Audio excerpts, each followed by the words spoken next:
juhtide ülesanne ettevõttes on tavaliselt parandada ettevõtte majandusnäitajaid ja seda on võimalik suures plaanis teha kahel viisil.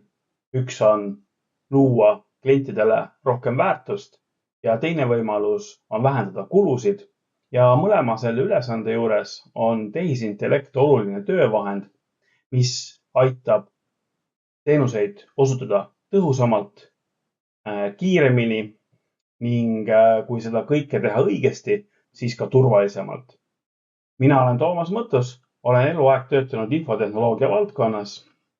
Olen juhtinud NetGroupi IT-infrastruktuuri üksust, kasvatades selle Baltikumi kõige suuremaks virtuaalsete andmekeskuste pakkujaks ja peale IT-infrastruktuuri üksuse ühendamist ADE ja Eesti erinevate ettevõtetega juhtisin 1,5 aastat nende ettevõtete ühendamist ja aastal 2014 alustasin Primendiga ning kasvatasin selle 3 Balti riigis töötavaks ligi 100 töötajaga ja 13 miljoni eurose käibega IT-teenuste ettevõtteks. Ja lisaks sellele olen olnud ka Infotehnoloogia ja Telekommunikatsiooni Liidu juhatuse liige ja seeläbi panustanud Eesti infotehnoloogia arengusse. Ja lisaks sellele, et ma olen Baltic Institute of Corporate Governance sertifitseeritud nõukogu liige, on mul ka mitmeid tehnilisi sertifikaate, et olen eluaeg töötanud Microsofti tehnoloogiatega ja midagi on mulle ka külge jäänud. Olen Microsofti AI-insener, sertifitseeritud AI-insener, andmeinsener ja andmeanalüütik, nii et ma tean nii Microsofti tehisintellekti toodetest kui ka Power BI'st ja aruandlusest ja erinevatest andmeladude tehnoloogiatest. Aga mis ettevõte on Mentoster? Me usume, et automatiseerimise abil on võimalik oluliselt kiiremaks muuta ettevõtete siseprotsesse ja teatavasti kiirus loeb, sest et tänapäeval on kõik inimesed harjunud kiirete teenustega, on ta siis kas Google'i otsing või mingi muu asi, et kõik, mis on vähegi digitaalne, selle puhul eeldatakse, et see teenus on kiire ja kuna need digitaalsed vahendid on kõigile kättesaadavad, siis kliendid ootavad, et ka ettevõtted, kes neid digitaalseid vahendeid kasutavad, pakuksid senisest olulisemalt kiiremaid ja töökindlamaid teenuseid. Aga vaatamata sellele, mida siin räägitakse, et kõik tööd võtab üle tehisintellekt ja inimesele jääb ainult siin võib-olla harjaga nühkida, siis minu vaade on täiesti teistsugune. Ma arvan, et tehisintellekt, eriti kaasaegsed tehisintellekti teenused päris kõiki asju ikkagi teha ei oska, aga nad teevad paljud mõttetööd nõudvad ja põhjalikku ettevalmistust nõudvad tööd lihtsamaks ning seeläbi paraneb nende keerulist tööd tegevate inimeste tulemuslikkus. Nii et ma arvan, et pigem tehisintellekt toob kõrgepalgalisi töökohti juurde, sellepärast, et inimene suudab tänu tehisintellekti teenuste kasutamisele saavutada oluliselt rohkem, osutada oma klientidele rohkem teenuseid, osutada neid teenuseid kvaliteetsemalt ja juhtida AI-d selliselt, et need teenused on paremad, tõhusamad ja turvalisemad. Ja meil jääb endal rohkem aega läbi mõelda seda, millised need protsessid peavad olema, kuidas seda väärtust oma klientidele pakkuda, selle asemel, et infot otsida, infot kokku koguda, võib-olla vormistada, et seda kõike aitab AI teha ja meie saame keskenduda nendele asjadele, mida AI täna ei oska. Ja mikspärast me tänasest AI-st räägime? Et tõenäoliselt kõik on kuulnud sellisest tootest nagu ChatGPT ja kui ChatGPT 2022. aasta lõpus välja tuli, siis oli see üks edukamaid veebiteenuseid üldse. 3 kuuga jõudis ChatGPT 100 miljoni kasutajani ja ise sellist teenust luua on päris kallis, et hinnanguliselt eelmise põlvkonna GPT-4 mudeli üks treenimine maksab umbes $100 miljonit ja tõenäoliselt tänapäevase või kaasaegse GPT-5 mudeli treenimine, mis on natukene suurem ja oluliselt targem, selle treenimine maksab veel rohkem. Aga samas juba eelmise vahepealse mudeliga, millega OpenAI ikkagi avalikult turule ei tulnud, GPT-4.5 mudel, see juba suutis nii häid vastuseid anda, et enamik inimesi pidas seda tehisintellekti inimeseks, kui nad pidid hindama, kas teisel pool, kes nende küsimustele vastab ja nendega vestlust peab, on inimene või arvuti, siis 73% inimestest pidas seda vastajat inimeseks. Aga loomulikult selleks, et AI saaks hästi vastata, on tal vaja häid andmeid. Selleks, et AI saaks hästi vastata, peavad tal olema head juhised. Ja selleks, et AI saaks hästi vastata, peavad need inimesed, kes AI juhised koostavad, andmeid annavad, nemad peavad omama kogemust AI-ga. Nii et ükskõik missugust tehisintellekti projekti ettevõtted alustavad, esimene samm on ikkagi vaadata, et inimestel, kes sellise valdkonnaga tegelema hakkavad, oleks olemas vajalikud oskused. Ja Gartner prognoosibki, et 2027. aastal hakkavad AI agendid toetama või automatiseerima pooli ärilisi otsuseid. Et ma arvan, et nende äriliste otsuste osakaal, kus AI on hõlmatud, on tegelikult oluliselt suurem, sest et ka minu enda tutvusringkonnas enamik juhte, kes on ChatGPT-d või mõnda muu tehisintellekti abimeest katsetanud, kasutab seda igapäevaselt erinevate andmete analüüsimisel, sisse tuleva info analüüsimisel ja saavad tänu sellele oluliselt kvaliteetsema tulemuse, oluliselt kiiremini saavad tulemuse. Ja ma arvan, et see on trend, et kus AI on kasutuses nii sellises arutelus kui ka automatiseeritud protsessides, nii et AI saab olema meil igasugustes tegevustes. Ja teine, mida siin on välja toodud, et kui ettevõtted panustavad AI-alasesse õppesse, siis nad saavutavad 20% suurema finantstulemuse. Ja ma arvan, et see 20% finantstulemust on kõigile kasulik, on ta siis eriti kui näiteks käibena on siis 20% täiendavat käivet võib olla oluliselt suurem kasum või kahekordistada või kolmekordistada kasumi, kui samas suudetakse hoida kulud all.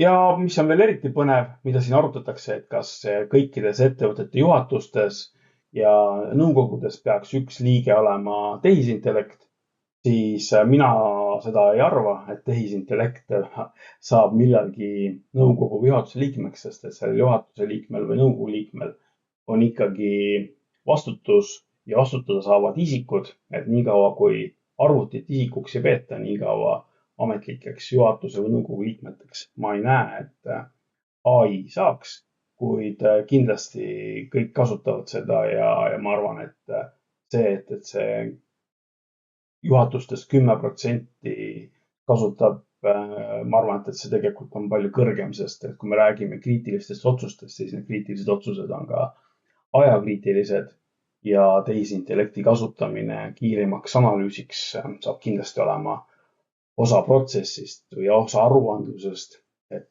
tavaliselt ju otsused tehakse ikkagi aruannete baasil ja kui sul aruannetest tulevad andmed, mida on rikastanud AI, mida on analüüsinud AI, et järeldusi teha, siis kindlasti AI nendes protsessides osaleb ja ma arvan, et 10% on liiga madal protsent. Aga need on rahvusvaheliselt tunnustatud uuringuagentuuride mõtted, nii et peab neid tõsiselt võtma.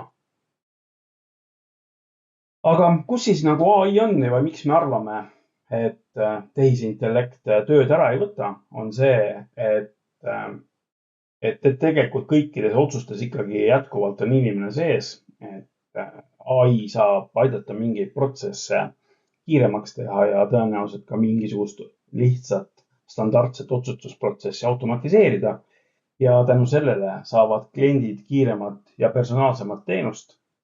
Ja tänu sellele kõik inimesed, kes klienditeenuses on tegevad, on kokkuvõttes tulemuslikumad, sest nad saavad suurema hulga kliente teenindada, nad saavad pakkuda klientidele personaalsemat teenindust ja saavad langetada targemaid otsuseid. Nii et tõenäoliselt tööd ei võta ära AI, vaid töö võtab ära konkurent, kes kasutab oma igapäevastes protsessides tehisintellekti oma protsesside automatiseerimiseks ja paremate otsuste tegemiseks. Ja tihtipeale tundub, et see tehisintellekt on mingi uus leiutis ja kas meil tasub ikkagi seda kasutada, sest kui see nii uus on, siis esimesed närvivõrgustikul põhinevad tehisintellekti või masinõppemudelid siis tehti juba peaaegu 100 aastat tagasi. Ja lihtsalt tol hetkel oli arvutusvõimsust arvutitel niivõrd vähe, et need mudelid, ja otsused, mida arvuti suutis teha, olid kehvad, kuid viimase 20 aasta jooksul on meil toimunud suur pilverevolutsioon, kus arvutusjõudlus on kogutud suurtesse pilveandmekeskustesse ja tänu sellele on tekkinud erasektoris suured serverifarmid, mis suudavad palju arvutusi läbi viia ja just nende tehisintellekti mudelite treenimine on see, mis nõuab väga palju arvutust ja tänu sellele me oleme ka jõudnud tänase revolutsioonini, kus tehisintellekti mudelid suudavad teha uskumatuid asju. Loomulikult neid asju, mida tehisintellekti mudelid teha ei suuda, neid me leiame siin iga päev ja neid probleeme nende mudelitega leiame samuti. Aga põhioskused on ikkagi hämmastavad ja need mudelid lähevad kogu aeg paremaks vastavalt sellele, kui palju nad saavad uusi teadmisi, uusi oskusi ja kui palju lisandub arvutusjõudlust nende treenimiseks. Ja praegu ongi õige aeg AI-ga tegeleda, et tihtipeale küsitakse, et miks just nüüd, et miks me sellega varem ei tegelenud, et ma olen ise masinõppemudelitega tegelenud pikemat aega, kuid varem masinõppemudeli koostamine tähendas seda, et meil oli vaja hästi palju andmeid ettevõttelt ja need andmed pidid olema kvaliteetsed, need ei saanud olla lihtsalt suvaline sodi ja nii siis pidi need andmed puhastama, korrastama, pidi leidma ka konkreetsed asjad või otsused, mida me nende andmetega peame tegema ja kogu see protsess andmete korrastamisest kuni AI-le sellise või tehisintellekti mudeli koostamiseni kestis vähemalt pool aastat ja siis me saime teada, et kas töötab või ei tööta. Siis praegu me oleme olukorras, kus tänu sellele, et suured keelemudelid, transformer mudelid on meeletu hulga andmetega treenitud ja nendel on oma sisemised loogika ja mõistete süsteemid juba olemas, siis me ei pea enam seda süsteemi tema jaoks looma, vaid me saame andma talle oma andmestikku nii selliselt, et AI saab ise selle otsuse langetada. Ja ehk siis me saamegi väheste andmetega, et meil organisatsioonina ei pea olema AI-le palju andmeid anda selleks, et AI saaks otsuse teha, et kes on ChatGPT näiteks kasutanud, on näinud seda, et sa võid kõigest mõningate märksõnade abil luua väljundi, mis on väga sisukas ja annab palju informatsiooni. Ehk sama lugu on ka ettevõtte andmetega, et kui varem sa pidid võtma suured andmebaasid ja nende abil treenima AI-d, et mingit väärtuslikku tulemit saada, siis nüüd piisab väheste andmete kätteandmisest AI-le, et saada selline mõistlik tulemus, et kas see on alati ideaalne, kas see on alati konkurentsieelist loov, seda on raske väita, aga see on siiski väga hea kvaliteediga ja põhimõtteliselt absoluutselt mitte mingit pingutust sinna sisse panemata. Nii et kui mõelda seda, millist pingutust sa pead mudeli loomisesse panema versus see, mis on see tulemus sellest, et sellist aega pole varem olnud.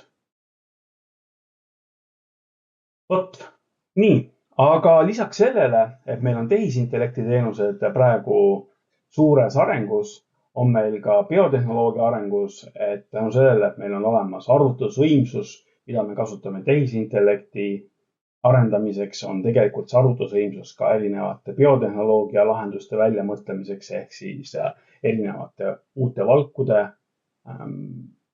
väljamõtlemiseks, selle väljamõtlemiseks, et kuidas DNA-ahelat muuta, et uusi omadusi elusorganismidel luua. Et kõik see on samal ajal toimumas ja lisaks me oleme ka kõik inimesed kogu aeg internetti ühendatud, nii et me näeme lähemate aastate jooksul suurt muutust, kus kõik need 3 valdkonda oluliselt muudavad meie elu. Nii et on väga põnevad ajad praegu ja ma arvan, et need, kes täna aktiivselt sinnapoole liiguvad, planeerivad selle tulekuks ja teevad esimesi samme, need on kindlasti tulevikus edukamad kui need, kes lasevad lihtsalt praegu kõlgutavad jalga ja mõtlevad, et küll hakkama saab. Ehk kindlasti saab hakkama, aga kas sa ise selle tulemusega rahul oled, on teine küsimus. Mida see keelemudel siis oskab? Et me räägimegi põhiliselt keelemudelitest. Et mul on välja toodud 3 sellist peamist oskust, milles keelemudelid head on. Ja esimene on siis korra loomine, et kui me võtame mingi pikema teksti, kus on palju erinevaid teemasid, võib-olla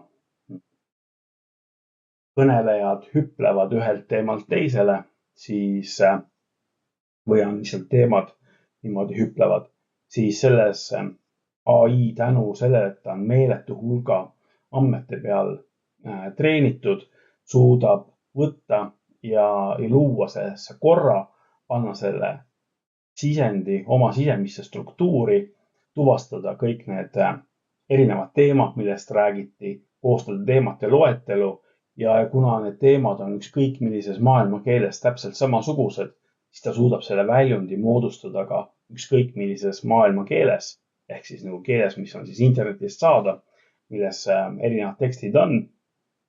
Ja tänu sellele on võimalik siis moodustada kokkuvõtteid ükskõik millises keeles ja see tähendab seda, et me võime andmeid rikastada ühest süsteemist teise viimisel või inimesele või mis tahes teemal võib olla inimene näiteks osutada teenust oma partneritele, siis ta võib seda teenust osutada mis tahes keeles, kui ta teeb seda läbi AI teenuse.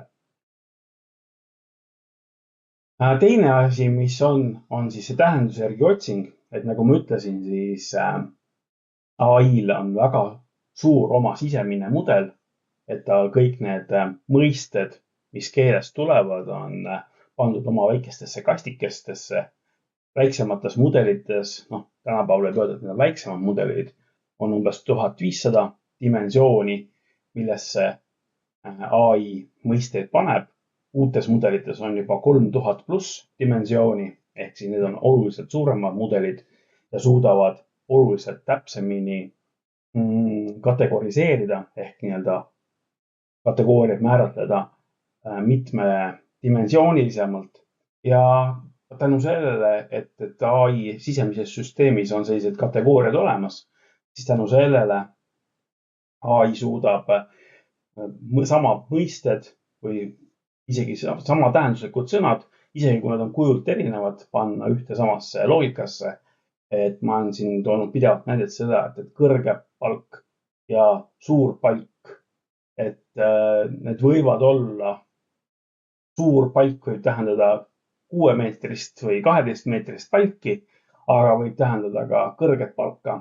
Aga AI saab sellest aru, et need on tegelikult võivad olla sama tähenduslikud tänu sellele kontekstile, mis seal ümber on ning õigesti tõlkida, et kui me paneks selle lihtsalt täht-tähele ja sõna-sõnalt tõlkele, siis see kindlasti nii täpne ei oleks.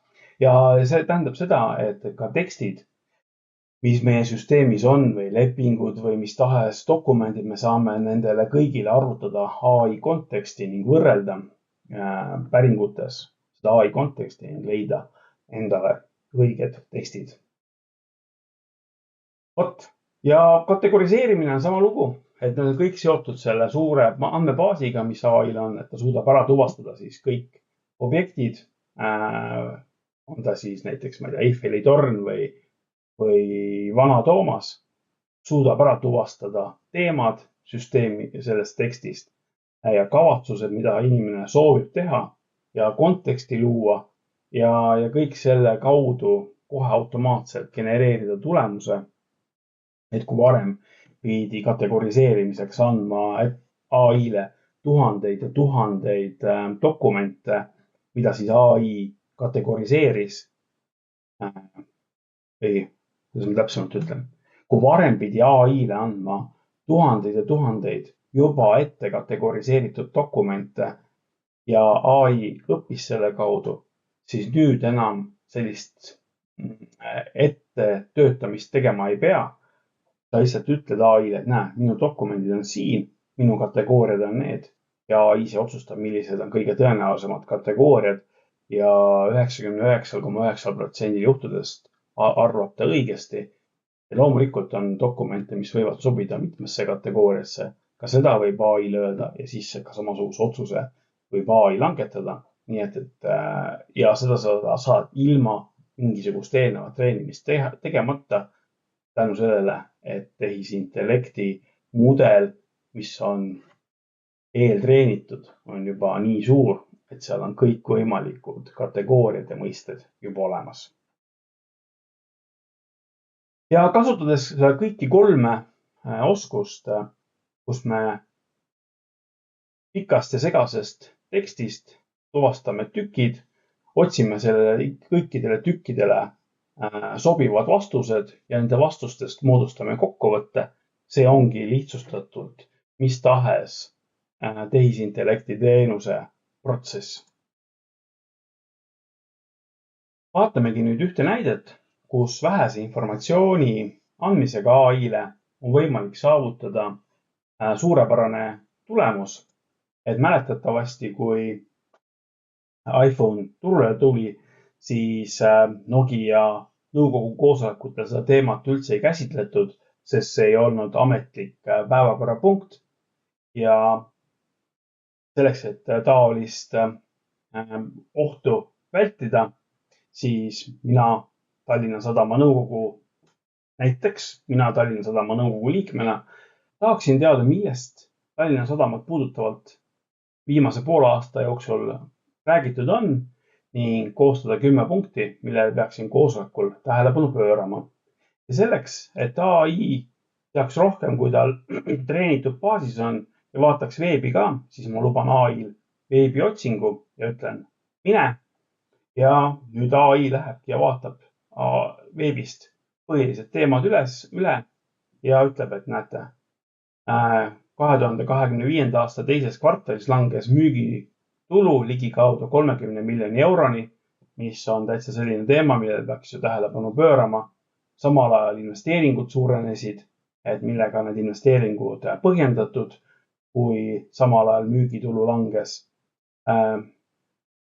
Siis me näeme seda, et kaubamüük kasvas, reisijate müük kasvas, laevakülastused kasvasid, ehk siis me saame jällegi tulla, et kuidas siis nagu kasumlikkus vähenes. Ja me teame, et näed, laevad langes siin jäämurdja, tulu langes, ehk me saame päris hea ülevaate sellest, mida siis olulisemad teemad, millega seoses Tallinna Sadam on uudistes olnud ning lõpuks siis AI annabki meile loetelu, millele me peaksime tähelepanu pöörama, et milline oli see üksik kulu, mistõttu müügikasum või müügitulu vähenes. Millised on meil taristu efektiivsuse teemad, ehk siis kõik need teemad, millega nõukogu koosolekutel tavaliselt tegeletakse. Need on siin ilusti sees ja annavad head küsimused. Ja kui me paneksime siia veel kõrvale päris aruanded, mitte ainult see piiratud aruandlus, mis tuleb veebi kaudu, me võiksime veel parema tulemuse saada. Nii. Lisaks sellele on võimalik ChatGPT-s eelseadistada juturobot selliselt, et anda talle kas eelseadistatud ülesanded või mingid konkreetsed dokumendid, mille kohta sa saad küsimusi esitada. Minul on selline huvitav juturobot tehtud nagu aastaaruande analüüs, kus siis on kirjeldatud konkreetsed tegevused, mida ma tahan, et juturobot teeks siis, kui ta aastaaruannet analüüsib.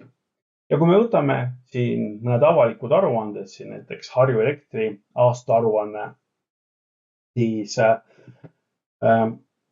piisab sellest, kui ma panen sellesse chati aknasse Harju Elektri aruande PDF-i, nägime, et AI luges selle sisse ja nüüd ma pean lihtsalt vajutama Go, et ma ei pea üldse mingisuguseid täiendavaid juhiseid andma. Piisab nendest juhistest, mis mul olid eelseadistatud ja me näeme siin, et AI ilusti sorteeris need näitajad ära, põhinäitajad tõi välja, siis meil siin on finantssuhtarvud ja ESG hinnang näiteks, et kas Harju Elekter tegeleb keskkonnateemadega ja lisaks sellele, et juturobot vaatas või AI vaatas põhinäitajaid ja finantssuhtarve, tegi ta ka konkreetsed ettepanekud finantstulemuse parandamiseks. Ehk siis praegu hetkel tema arvates on rahavoog oluline, sest et likviidseid vahendeid on väga vähe ja eksportturgude arvu võiks suurendada tootmise efektiivsus ja müügimarginaal võiks olla kõrgem ja võlakoormust võiks vähendada. Kõik head soovitused. Loomulikult on küsimus seda, et kuidas see kõik need teemad saavutada, aga vähemalt on punktid, millele tähelepanu pöörata, et seada prioriteete, millega tegeleda. Ja lisaks sellele, et AI on suuteline andma sellise tekstilise ülevaate, mis on inimesele väga mugav, võib AI-ga teha masinloetava väljundi, et näiteks kui te tahate selle tulemuse kohe mingisse infosüsteemi kirjutada või ühest infosüsteemist teise andmeid liigutada, siis AI võib teha kohe automaatse teisenduse ja tõsta andmed ühest süsteemist teise. Siit ongi kohe hea edasi liikuda selle juurde, millised on siis need erinevad tehisintellekti kasutusstsenaariumid. Et praegu me vaatasime siis seda kollast osa, kus me kasutasime tehisintellekti abi arutlemisel, et aitasime mõtteid koostada, korrastada ja plaani koostada. Kuid me võime AI küsida ka nõu selle osas, et kuidas me võiksime oma protsesse automatiseerida. Ja seejärel me saaksime neid automatiseerimise tegevusi või neid automatiseerimise põhimõtteid oma ettevõtte protsessides kasutada. Ja siit me lähemegi kohe teise poole juurde, mis ongi siis tehisintellekti abi automatiseerimisel. Et lisaks sellele, et ChatGPT-l, OpenAI-l on selline chatirobot või kasutajaliides, kus saab inimene mõnusalt mõtteid vahetada tehisintellektiga, on olemas ka masinloetav liides erinevate infosüsteemide jaoks. Ja just seda masinliidest infosüsteemide jaoks me saamegi kasutada nende protsesside automatiseerimisel.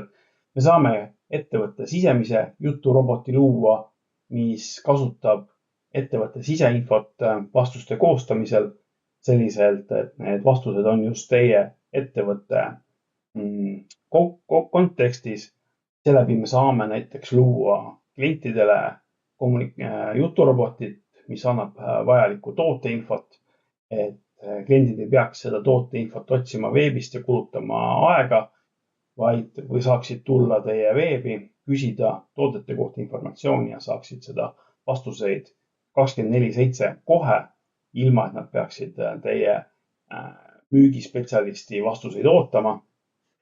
Ja see võib olla ka oluline tööriist enda müügile, eriti kui teil on suurem tootevalik ja müügiinimesed ei pruugi kõiki tooteid ja teenuseid, mida teie ettevõte pakub, peast teada, siis küsides juturoboti käest, mis on siis sellisel juhul sisemine, et millisel kujul ja milliseid teenuseid võiks pakkuda kliendile, juhul kui klient küsib seda ja seda, siis ka seda on võimalik juturoboti abil realiseerida. Ja loomulikult on võimalik otsustusprotsesse automaatselt süsteemidesse teha, et täna hetkel ma veel seda päris ei soovita, et kõik otsused 100% AI langetab. Mõistlik on ikkagi see, et otsuse lõppfaasis võtab inimene otsustamisest osa, kuid mida saab AI teha, on see, et AI saab otsuseks vajalikku informatsiooni kokku koguda, korrastada, teha ettepanekud ja sellisel juhul on inimene vabastatud informatsiooni otsimisest, informatsiooni korrastamisest, kirjapanemisest ja ta saab keskenduda just selle õige konkurentsieeliste loova mõtte panemisele sellesse kliendi kommunikatsiooni ja ka kliendiga otsesuhtlusesse selle asemel, et kusagil arvutisüsteemides informatsiooni otsida. Ta saab selle informatsiooni kohe oma näpuotste juurde ja pigem saab suhelda kliendiga, kui et päev läbi informatsiooni ette valmistada. Ja see on oluline müügipersonali ja teeninduspersonali ajasääst. Ja siin ongi nüüd üks näidisprotsess, kuidas kliendilt tulnud päringut tehisintellekti abil efektiivselt töödelda. Et enamik päringuid tänapäeval tuleb kas veebi või e-maili vahendusel ja AI abil on võimalik see kliendilt tulnud päring kiiresti kategoriseerida ja loetleda ja AI suudab laiendada seda päringut ettevõtte kontekstiga, kui me kirjeldame AI-le ära, millega ettevõte tegeleb ja võib-olla ka näidata, millised tootevaldkonnad ettevõttel on, siis AI suudab sellest tootevaldkondadest lähtuvalt kliendi soovid lahti mõtestada. Seejärel on võimalik kliendile sobiva toote või teenuse infosüsteemist kiiresti üles otsida ja kokku panna juba selline mustand informatsioonist, kas on võimalik teha juba kliendi vastus või ülevaade koos linkidega, et kus kohast AI erineva informatsiooni ettevõtte sisesüsteemidest võttis ja valida kliendihalduri või spetsialisti, kes hakkab kliendiga tegelema. Ja sellise, kui inimesel tavaliselt kliendi kirjale vastamine võtab aega selline pool tundi kuni tund, siis taolisele kirjale vastab AI minuti-kahega, paneb selle informatsiooni kokku ja mõistlik on ju kliendile vastata sel hetkel, kui ta tunneb, et tal on just seda asja vaja, mitte vastata päev hiljem või nädal hiljem, sest et selleks hetkeks tal võib olla juba pakilisus probleemil kadunud, ta võib olla selle ise lahendanud või on selle probleemi tema jaoks konkurent lahendanud.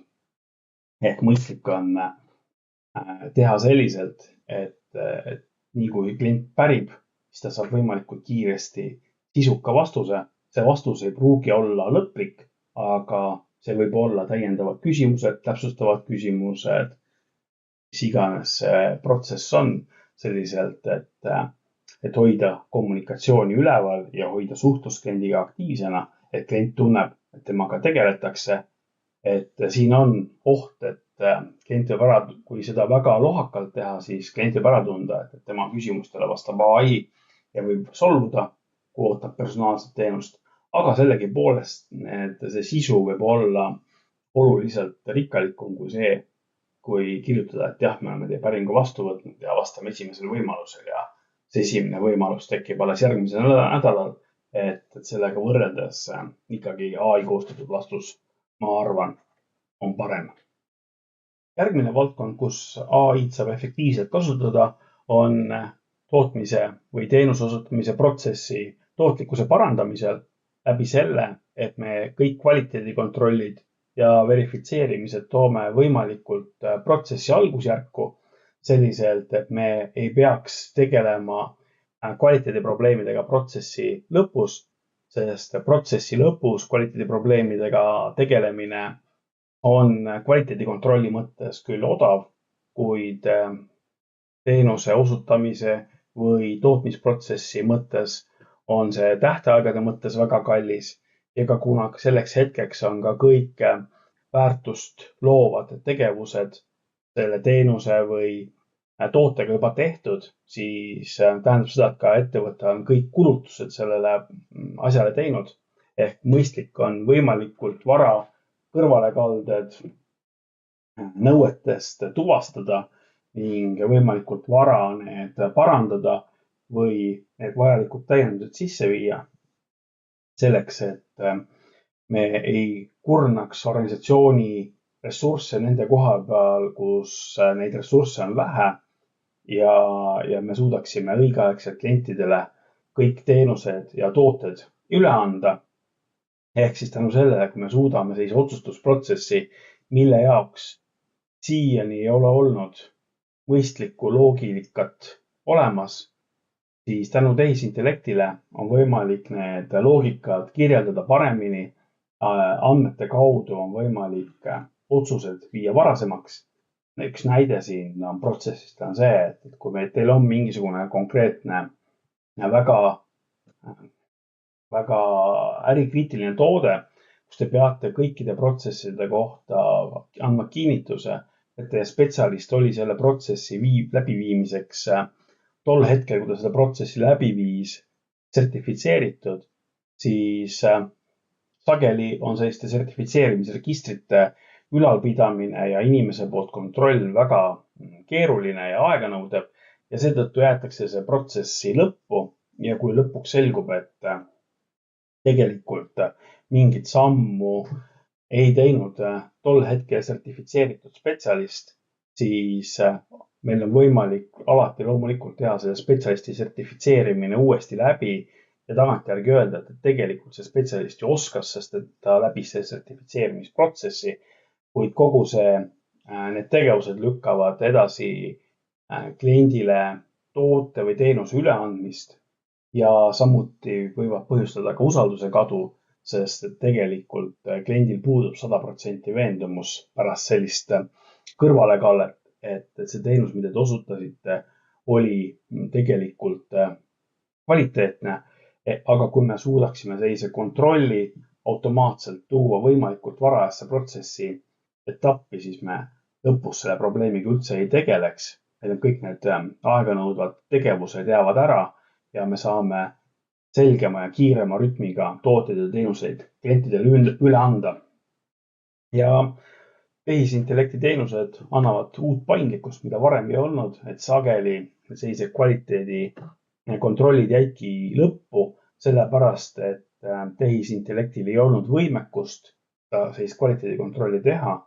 Nüüd tänu sellele kõikidele uutele mudelitele võib see võimekus juba olemas olla ja seeläbi on võimalik siis kogu protsessi efektiivsus ja ka toimivus paremaks saada, tänu millele on võimalik vältida leppetrahve, anda kiiremini üle ehk siis projekti kulud on madalamad ja tulud suuremad ja võib-olla varem, et saab mida varem arve välja saadad, seda parem, on ju nii. Lisaks klientide nõuetele on paljud tööstusharud reguleeritud ka seadusega ja erinevate käskirjade ja erinevad ametid teostavad järelevalvet ja selleks, et tööprotsessides oleksid taolised kehtestatud nõuded alati sees, on mõistlik kasutada AI abi ehk siis AI kasutame selleks, et koostada juhenddokument, mis võtab arvesse spetsifikatsioone ja tööstusharu nõudeid selliselt, et need juhendid oleksid piisavalt põhjalikud ja juhul, kui nüüd inimene hakkab selle juhendi alusel mingeid tegevusi tegema, siis ta teab, või on veendunud, et kõik need tööstusharu nõuded on ta arvesse võtnud. Et loomulikult see ei välista seda, et samamoodi nagu inimene võib eksida juhendi koostamisel, samamoodi võib sellise juhendi koostamisel eksida ka tehisintellekt ja võib-olla mingi olulise teema kahe silma vahele jätta, kuid selle tõenäosus tehisintellekti puhul ikkagi on mõnevõrra väiksem. Pluss on see, et kui sellise esmase mustandi paneb tehisintellekt kokku, siis inimene ei pea tegelema nüritööga, vaid tegeleb juba olemasoleva tulemuse kritiseerimisega ja inimesed on kritiseerimises alati palju osavamad kui mingi uue asja tegemises. Nii et kui AI teeb dokumendi või juhise põhja ja inimene saab selle juhise põhjaga juba tööd teha, siis ma arvan, et see tulemus on palju parem kui see, kui inimene peab seda juhist ise nullist ette valmistama. Üks aruandlust puudutav teema, millega ma tihti klientide juures kokku puutun, on see, et kui meil on aruanne valmis, mida ma selle aruandega nüüd peale hakkan. Et see on paljude ettevõtete mure, et kui Power BI aruanne on valmis, andmed on kokku toodud, siis milliseid järeldusi ma võiksin sellest aruandest teha. Et ka siin võib olla AI abiks, et kui me kirjeldame AI jaoks ära see, millised me tahame, et me ettevõtte tulemused oleksid, millised peaksid olema meie kvaliteedireeglid ja kuidas me peaksime asju ajama organisatsiooni siseselt.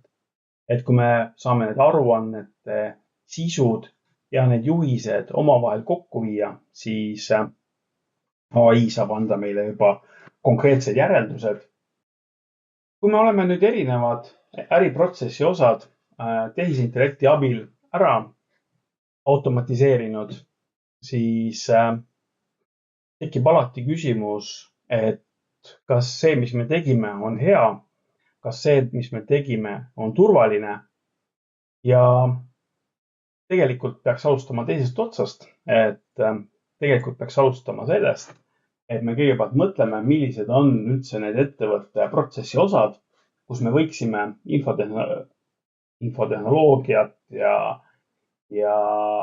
tehisintellekti kasutada. Me teeme plaani, kuidas me seda kasutame, loome valmisoleku, loome reeglid, kuidas me järelevalvet teostame, loome põhimõtted ja tagame rahastuse, et see haldamine oleks korras. Ja siis me olemegi saavutanud konfidentsiaalsuse, käideldavuse ja terviklikkuse.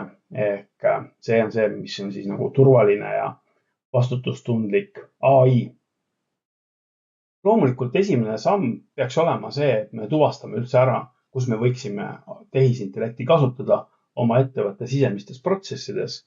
Ja kui me oleme selle ära tuvastanud ehk mõelnud nende eelmiste slaidide peale, kus kohas me saaksime müügis, teeninduses, kvaliteedijuhtimises, tootmises, erinevates protsessides tehisintellekti kasutada, siis me loome see plaani, et kuidas me testime, kas tehisintellektist võiks abi olla. Seejärel me mõtleme, kes meil võiksid olla need partnerid, kes aitaksid neid tehisintellekti lahendusi luua, milliseid tehnilisi lahendusi me peaksime looma, millised peavad olema meie ettevõtte sisemised reeglid selleks, et tehisintellekti lahendused oleksid töökindlad, nad kedagi ei diskrimineeriks ja looksid ettevõttele väärtust. Kuidas me peaksime tagama, et mida me peaksime tegema, et need tehisintellekti lahendused oleksid toimivad ja pidevalt areneksid ning loomulikult ka siis see, et kuidas me tagame andmete konfidentsiaalsuse, käideldavuse ja andmete tervikluse. Ehk me vaatame seda protsessi tervikuna, et millises järjekorras seda teha. Ehk ongi kogu see raamistik, et tegelikult kuigi siin me näeme, et me peaksime alustama strateegiast ja siis kõige lõpus turvalisusega tegelema, siis need nooledki näitavad siin, et see kogu see igapäevane tegevus on tegelikult iteratiivne, et me tegeledes turvalisusega tuvastame probleeme, mis peaksid kajastuma näiteks nõukogu otsustes, siis me teeme nõukogule ettepaneku, kuidas muuta põhimõtteid AI arendamises, siis nõukogu muudab need põhimõtted ära, juhtkond mõtleb välja, missugused peaksid olema tegevused selleks, et see igapäevane haldus töötaks ja tegeleb selle igapäevase haldusega.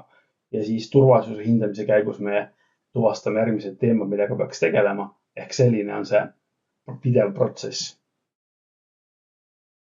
Aga kuidas selles kõiges siis AI aidata saab, on see, et AI suudab teha automaatsed vastused ja kiired vastused klientide päringutele. Ta suudab personaalset tuge osutada, sellepärast et AI ei maga, et ta on 24H kogu aeg üleval. Just sel hetkel, kui kliendil on sinu teenust vaja, siis tema suudab vastata. Ja me saame nii müügivihjeid kvalifitseerida kui ka kvaliteeti kontrollida AI abil ja erinevaid analüüse teha. Ja loomulikult ei saa mitte jätta mainimata ka erinevat sisuloome ja müügimaterjalide teemat, et mida siis võib-olla automatiseerida on keeruline konkreetselt, aga kindlasti AI-ga sparrimise kaudu on võimalik genereerida uusi ideid, kuidas oma teenuseid arendada, teenuseid müüa ja teenuste väärtust klientidele selgitada. Ja ma arvan, et Mentoster ehk ongi just see õige partner, kellega koos tehisintellekti teenuseid arendada, et meil on oskused juhtimise valdkonnas ja me teame, kuidas AI töötab. Et lisaks sellele, et me juurutame erinevaid AI lahendusi infosüsteemides, me teeme ka koolitusi ehk me selgitame, kuidas AI mõjutab meie igapäevast elu, aitame ettevõtte kontekstist tulenevalt konkreetseid ülesandeid lahendada tehisintellekti abil ning loome siis selle kaudu kogemuse inimestele, et nad ei kardaks tehisintellekti teenuseid kasutada ning oleksid valmis tehisintellekti oma protsessides kasutama ja selle võrra oluliselt efektiivsemad olema.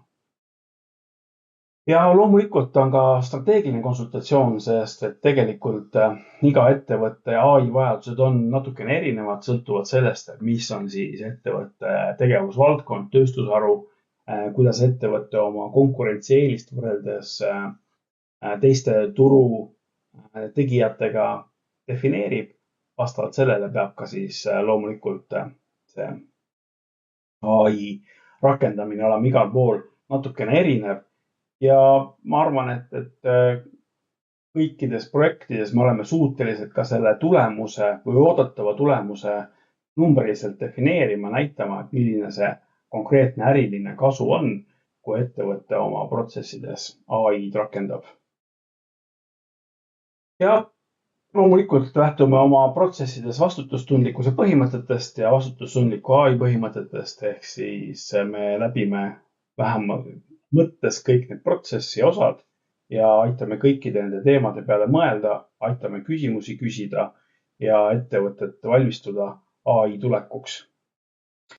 Ja kui me oleme veendunud, et AI-st on kasu, me oleme tuvastanud selle konkreetse koha ettevõtte protsessides, kust AI-st võib kasu olla ja katsetanud, et AI seal langetab mõistlikke otsuseid, saame minna automatiseerimise ja protsessi integreerimise faasi, kus me saamegi panna AI kas inimese ja infosüsteemi vahele, kahe erineva infosüsteemi vahele või mingisugusesse aruandluse süsteemi rikastamisesse ja selle läbi me suudame parandada nii süsteemide stabiilsust, me suudame näiteks teha tõlget erinevate süsteemide vahel, me suudame mitte ainult teha tõlget, vaid ka seda andmete interpreteerimist ja mida need andmed tähendavad kahe erineva süsteemi vahel.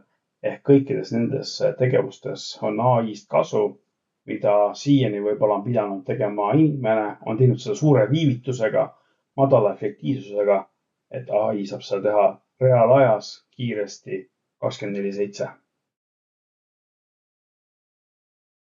Ja kui meil on projektid tehtud, meil on juurutatud erinevad automaatikad, siis me saame tulla ja aidata töötajaid juhendada, et nad oskaksid AI teenuseid ilusti kasutada, saaksid aru, millises kohas see AI neid aitab ja kuidas nad peaksid oma töövõtteid võib-olla parandama, et AI-st ettevõte saaks maksimaalset kasu.